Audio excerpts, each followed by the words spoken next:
We are joined by the Shadow Chancellor, George Osborne.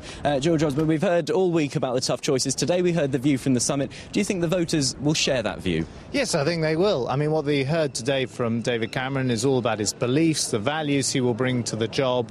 He talked about what he cares about, family, community, country, and I think that's what people in Manchester and the rest of the country care about too. I mean, we noticed that this wasn't a speech full of jokes. We noticed when you delivered your speech, there were no jokes. It was very much a serious speech for serious times. Is that something that you feel is going to reach out to voters and appeal to them? I think people out there know these are serious times. There are people watching this who've lost their job. There are people who fear about losing their job. And what they want is a change of direction.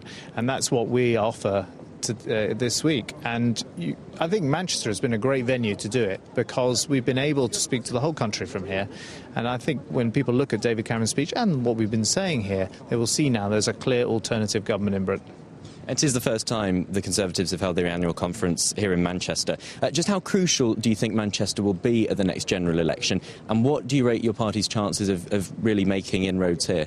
Well, it's, of course, a really important part of the world. I mean, first of all, I should say Manchester has been a great host to us this year, and we've all had a great time. There was only one day when it rained. That was on my speech. But actually, every other day it's been sunny, and this is a great, having the GMEX and the hotel, and it's been fantastic. So it's been a great place to have the conference, and this is a really important part of the country for the general election as well. There are all those seats in Lancashire and indeed in Cheshire, where my constituency is, which we need to persuade people to vote Conservative, and we will be working extremely hard over the next 7 months, building on the work we've been doing in some of these seats for years and years. Local candidates working very hard with their local communities to persuade people. Do you think you can go on to win the next general election and form a Conservative government?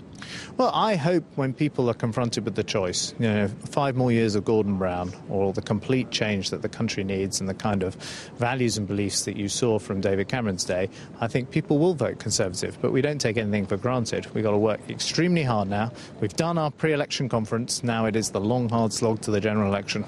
OK, George Osborne, Shadow Chancellor, and MP for Tatton, thanks very much for joining us.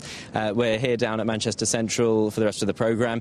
You can see what David Cameron had to say on the stage a little bit later on.